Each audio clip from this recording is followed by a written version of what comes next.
Hello friends, आज का हमारा टॉपिक है bitwise operators in C. Bitwise operator special है क्योंकि ये डायरेक्टली बाइनरी बिट्स के ऊपर वर्क करते हैं। बिटवाइज ऑपरेटर्स नॉर्मल प्रोग्रामिंग में कम यूज होते हैं, इसका यूज होता है लोअर लेवल प्रोग्रामिंग में, जैसे कि embedded system, device driver, performance optimisation and data compression. चलिए समझते हैं types of bitwise operator. C language में हमारे पास 6 टाइप्स के बिटवाइज ऑपरेटर्स है, जिसमें आते हैं bitwise and, bitwise or, bitwise exclusive or, left shift, right shift and bitwise not operator. तो सबसे पहले समझेंगे हम लोग bitwise and or and exclusive or. ये तीनों ऑपरेटर बाइनरी ऑपरेटर्स है, तो ये दो ऑपरेंड्स के साथ वर्क करते हैं। ये तीनों का ट्रूथ टेबल यहाँ पे मैंने बना के रखा है। ये है truth table for bitwise and operator, जहां पे ए एंड बी ये दोनों बिट को रिप्रेजेंट कर रहे हैं और पॉसिबल वैल्यूज है 0 0 0 1 1 0 एंड 1 1। तो बिटवाइज एंड आपको 1 आंसर तब देगा अगर दोनों बिट्स आपके 1 होंगे। इन केस ऑफ बिटवाइज और, अगर सिंगल बिट आपका 1 है या फिर दोनों बिट आपके 1 है तो आपको आंसर मिलेगा 1, अदरवाइज आपका आंसर मिलेगा 0। और बिटवाइज एक्सक्लूसिव और आपको 1 आंसर तब देगा अगर दोनों बिट डिफरेंट है, दैट मींस 0 1 कॉम्बिनेशन पे आपको आंसर 1 देगा और 1 0 कॉम्बिनेशन पे आंसर आपको 1 मिलेगा। चलिए इसको एक एग्जांपल के थ्रू समझते हैं। तो यहाँ पे देखिए बाइनरी रिप्रेजेंटेशन किया गया है 8 बिट में 5 का, और दूसरा एक नंबर है 3 जिसका बाइनरी रिप्रेजेंटेशन मैंने लिखा है। अब मुझे परफॉर्म करना है bitwise and operation between 5 and 3। तो बिटवाइज एंड क्या बताता है, दोनों बिट अगर 1 होंगे तो आंसर 1 आएगा। तो ये है 1 एंड 1, यहाँ पे आंसर आना चाहिए 1। 0 1 कॉम्बिनेशन, यहाँ पे आंसर आएगा 0। 1 0 कॉम्बिनेशन 0। बाकी सभी बिट्स आपके 0 है तो यहाँ पे आंसर आएगा 0। तो देखिए अगर आप 5 और 3 के बीच में बिटवाइज एंड ऑपरेशन करोगे तो आपको आंसर मिलेगा 1। सेम वे बिटवाइज और ऑपरेशन करके देखते हैं। अगर मैं परफॉर्म करता हूँ बिटवाइज और ऑपरेशन बिटवीन 5 एंड 3, तो देखिए बिटवाइज और क्या बताता है, एटलीस्ट 1 बिट आपका 1 होगा तो आंसर 1 आएगा। दैट मींस 1 एंड 1 कॉम्बिनेशन पे आंसर आएगा 1। 0 1 कॉम्बिनेशन पे आएगा 1। 1 0 कॉम्बिनेशन पे आएगा 1। बाकी सभी बिट्स आपके 0 है तो वो सभी 0 रहेंगे। तो ये आंसर आ रहा है 7। दैट मीन्स 5 और 3 के बीच में अगर आप बिटवाइज और ऑपरेशन करोगे तो आपको आंसर मिलेगा 7। चलिए अब एक्सक्लूसिव और ऑपरेशन करके देखते हैं। एक्सक्लूसिव और क्या बताता है कि दोनों बिट डिफरेंट होंगे तो आंसर 1 आएगा। यहाँ पे देखिए 1 एंड 1 दोनों बिट सेम है, आंसर आएगा 0। 0 1 कॉम्बिनेशन पे आंसर आएगा 1। 1 0 कॉम्बिनेशन पे आंसर आएगा 1। बाकी सभी बिट्स आपके 0 है तो यहाँ पे ये 0 ही रहेंगे। तो इसका आंसर आएगा 6। इसका मतलब ये है कि 5 और 3 के बीच में अगर एक्स और ऑपरेशन करेंगे तो आपको आंसर मिलेगा 6। चलिए अब left shift and right shift operator को देख लेते हैं। तो लेफ्ट शिफ्ट ऑपरेटर क्या करता है, ये मूव करता है बिट्स को to the left hand side. तो ये है उसका syntax, number left shift operator and position. For example यहाँ पे लिखा है 5 लेफ्ट शिफ्ट 1। इसका मतलब ये है कि 5 का जो बाइनरी रिप्रेजेंटेशन है उसमें आपको 1 बिट मूवमेंट करना है लेफ्ट हैंड साइड पे। तो इसको एग्जांपल के थ्रू समझते हैं। ये 5 का बाइनरी रिप्रेजेंटेशन और हमें क्या करना है, 5 लेफ्ट शिफ्ट 1 मतलब 1 बिट आपको लेफ्ट हैंड साइड पे मूवमेंट करना है। अगर आप 1 बिट लेफ्ट हैंड साइड पे मूवमेंट करेंगे तो लास्ट से आपके पास ये जो 7 बिट्स है वो हर एक बिट्स आगे जाएंगे। लास्ट वाला जो बिट है ये बिट वैकेंट हो जाएगा। तो यहाँ पे आपको प्लेस करना है 0 और बाकी के सभी बिट्स को आप मूव करोगे एक स्टेप आगे। तो यहाँ पे हम लोग करेंगे 0। तो देखिए जैसे आप 5 लेफ्ट शिफ्ट 1 करोगे आपका आंसर आएगा 10। तो जैसे आप 1 पोजीशन लेफ्ट शिफ्ट करते हो आपको आंसर मिल रहा है मल्टीप्लाई बाई 2। तो देखिए जैसे आपने 5 लेफ्ट शिफ्ट 1 किया आपको जो आंसर मिला वो मल्टीप्लाई बाई 2 है। अगर मैं फिर से इसको एक बिट लेफ्ट शिफ्ट करूंगा तो ये आंसर आएगा 10 मल्टीप्लाई बाई 2 दैट इज 20। चलिए अब समझ लेते हैं राइट शिफ्ट। तो राइट शिफ्ट इससे अपोजिट है। ये क्या करेगा, आपके बीट को मूव करेगा राइट हैंड साइड पे। इसका सिंटेक्स है number right shift operator position. यहाँ पे देखिए 5 राइट शिफ्ट 1, इसका मतलब 5 का जो बाइनरी रिप्रेजेंटेशन है उसमें मुझे 1 बिट राइट हैंड साइड पे मूवमेंट करना है। तो चलिए इसको एग्जांपल के थ्रू समझ लेते हैं। तो देखिए ये है 5 का बाइनरी रिप्रेजेंटेशन, मुझे क्या करना है 5 राइट शिफ्ट 1। इसका मतलब है कि 1 आपका जैसे राइट शिफ्ट होगा रिमूव हो जाएगा, बाकी के 7 बिट्स आ जाएंगे आपके यहाँ पे, और फर्स्ट पोजीशन जो आपका वैकेंट हुआ वहां पे आपका जाएगा 0। तो आपको आंसर मिल रहा है 2। तो राइट शिफ्ट करने पे क्या आंसर मिल रहा है 2।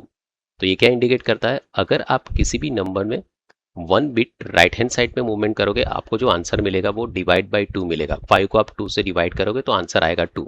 तो देखिए जैसे आप किसी भी नंबर को 1 बिट राइट शिफ्ट करते हो आपको जो आंसर मिलेगा वो नंबर डिवाइड बाई 2 मिलेगा। 5 को डिवाइड कीजिए 2 से, आंसर आएगा आपके पास 2।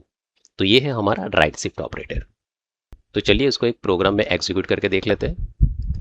तो देखिए यहाँ पे मैंने 2 इंटीजर वेरिएबल डिक्लेयर किया है जिसको 5 और 3 से इनिशियलाइज किया है, और हमने परफॉर्म करके देखा है एंड और exclusive or left shift and right shift operation.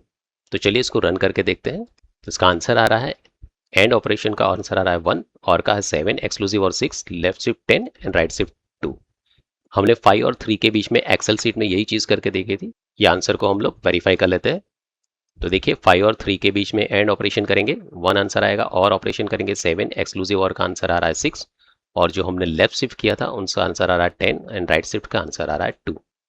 तो चलिए अब लास्ट एक ऑपरेटर को समझ लेते हैं, that is bitwise not. Bitwise not ये एक यूनरी ऑपरेटर है, और ये ऑपरेटर क्या करता है, हर एक बिट्स को रिवर्स करता है। मतलब 0 होगा तो उसको 1 कर देगा और 1 को करेगा 0। तो चलिए एक एग्जांपल के थ्रू समझते हैं। तो यहाँ पे देखिए ये है 5 का बाइनरी रिप्रेजेंटेशन, और मुझे क्या करना है, नॉट ए। तो नॉट ए का मतलब क्या होगा, जहां पे आपका 1 होगा वहां पे आपको 0 करना है, जहां पे 0 है वहां पे 1 करना है। तो ये 1 का हो गया 0, 0 को करेंगे 1, ये 1 का हो गया 0, बाकी सभी आपके 0 है तो सभी को कर देंगे 1। तो देखिए नॉट ए का आंसर आ रहा है आपका 250। तो चलिए अब इसको प्रोग्राम में एग्जीक्यूट करके देखते हैं। तो देखिए यहाँ पे मैंने कैरेक्टर वेरिएबल डिक्लेयर किया है ए, जिसको इनिशियलाइज किया है 5 से। अब कैरेक्टर वेरिएबल डिक्लेयर करने के पीछे रीजन ये है क्योंकि हम लोग 5 का 8 बिट का रिप्रेजेंटेशन कर रहे हैं, और जो हमारा कैरेक्टर है वो 1 बाइट का यूज करता है, and that is the reason कि यहाँ पे मैंने कैरेक्टर वेरिएबल डिक्लेयर किया है। एंड आफ्टर डेट यहाँ पे मैंने प्रिंट किया है नॉट ए। तो चलिए इसको पहले एग्जीक्यूट करके देखते हैं। तो यहाँ पे आपके पास आंसर आ रहा है -6, जबकि हमारे एक्सेल सीट में हमें आंसर मिल रहा था 250। तो चलिए समझते हैं कि ये कैसे हो रहा है। सबसे पहली चीज जो हमें यहाँ पे समझनी है वो ये है कि जब हम लोग कैरेक्टर या इंटीजर डेटा टाइप्स के वेरिएबल्स को डिक्लेयर करते हैं तो बाय डिफॉल्ट वो sign character and sign integer होता है, और साइन इंटीजर एंड कैरेक्टर में वेरी फर्स्ट बीट जो होता है वो आपका साइन के लिए होता है। और अगर वेरी फर्स्ट बिट 0 है तो कंपाइलर समझता है कि वो पॉजिटिव नंबर है, अगर वेरी फर्स्ट बिट 1 है तो कंपाइलर समझता है कि वो नेगेटिव नंबर है। इसका मतलब ये है कि ये जो बाइनरी रिप्रेजेंटेशन है वो कोई नेगेटिव नंबर को रिप्रेजेंट कर रहा है। तो चलिए अब समझते हैं कि नेगेटिव नंबर एक्चुअली सेव कैसे होते हैं। तो किसी भी नंबर को नेगेटिव फॉर्म में सेव करने के लिए कंपाइलर क्या करता है, वो नंबर का 2's कॉम्प्लीमेंट यूज करता है। तो हमारा आंसर आ रहा था -6, तो हम लोग क्या करने जा रहे हैं, 6 का 2's कॉम्प्लीमेंट फाइंड आउट करते हैं। तो यहाँ पे देखिए ये है आपका 6 का बाइनरी रिप्रेजेंटेशन इन 8 बिट। अगर आपको उसका 2's कॉम्प्लीमेंट फाइंड आउट करना है तो आपको सबसे पहले ये बिट्स को टॉगल करने रहेंगे। मतलब 0 को करना है 1 और 1 को करना है 0। तो ये 0 हो गया 1, 1 को किया 0, ये 1 हो गया 0, बाकी जितने भी 0 है वो सभी हो जाएंगे 1। ये करने के बाद आपको क्या करना है, उसमें +1 करना है। तो इसमें मैं +1 करने जा रहा हूँ। 1 + 1 0, कैरी 1 जाएगा, जो यहाँ पे आएगा 1, ये 0 ऐसे ही रहेगा। 1 + 0 1, 1 + 0 1, ये सभी आपके 1 होंगे। तो देखिए ये आंसर क्या आ रहा है, 250। ये बाइनरी रिप्रेजेंटेशन जिसका डेसिमल रिप्रेजेंटेशन क्या हो रहा है, 250 हो रहा है, और जो हमारे पास करंटली नॉट ए में सेव्ड है। And that is the reason कि आपको जो आंसर मिल रहा है वो क्या मिल रहा है, -6 मिल रहा है। तो चलिए अब फिर से हमारे प्रोग्राम में आ जाते हैं, इसको एक बार रन कर लेते हैं फिर से। तो यहाँ पे जो आंसर आ रहा है -6 का रीजन ये है क्योंकि आपका कैरेक्टर है वो साइन है। चलिए एक काम करते हैं, कैरेक्टर को अनसाइन करके देखते हैं। यहाँ पे हम लोग एक अनसाइन कैरेक्टर डिक्लेयर करने जा रहे हैं, दैट इज A1, जिसको 0 से इनिशियलाइज करते हैं। अनसाइन कैरेक्टर का मतलब क्या होगा, जो 8 बीट है उसमें से कोई भी बीट आपका साइन के लिए यूज नहीं होगा, वो पूरा आपका कैरेक्टर सेव करने के लिए यूज होगा। और यहाँ पे मैं एक प्रिंट स्टेटमेंट ऐड करने जा रहा हूँ, that is print not A1 is equal to format specifier use किया गया है %HHU।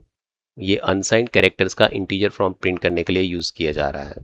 तो चलिए इसको रन करके देखते हैं कि इसका आंसर क्या आता है। तो इसका आंसर आ रहा है 255। अब तो चलिए समझते हैं आंसर 255 कैसे आ रहा है। तो देखिए एक अनसाइंड कैरेक्टर है जिसको 0 से इनिशियलाइज किया है। तो ये है मेरा A1 वेरिएबल जिसको 0 से इनिशियलाइज किया है। तो हर एक बीट में 0 होगा, इसमें कोई भी बीट आपका साइन के लिए यूज नहीं हो रहा है। अब क्या करना है, आपने नॉट A1 लिखा है, नॉट A1 क्या करेगा, 0 को 1 कर देगा। तो आपके हर एक बिट 0 है, उसकी जगह पे क्या हो जाएगा, 1 हो जाएगा। अगर मैं 8 बिट में हर एक बिट में 1 कर दूं तो जो डेसिमल नंबर आपके पास आएगा वो होगा 255। तो इसलिए आपको आंसर क्या मिल रहा है, 255। तो देखिए अगर आप अनसाइन कैरेक्टर डिक्लेयर करोगे तो एट दैट टाइम आपका कोई भी बिट साइन के लिए यूज नहीं होगा, तो वहां पे आपके पास 2's कॉम्प्लीमेंट वाला कंसेप्ट नहीं आएगा। लेकिन अगर आप नॉर्मल कैरेक्टर डिक्लेयर करोगे तो एट दैट टाइम वहां पे 2's कॉम्प्लीमेंट वाला कंसेप्ट वर्क करेगा। तो ये था हमारा bitwise not operator. Next video में हम लोग समझने वाले कंट्रोल फ्लो स्टेटमेंट्स इन सी। तो मिलते हैं नेक्स्ट वीडियो में।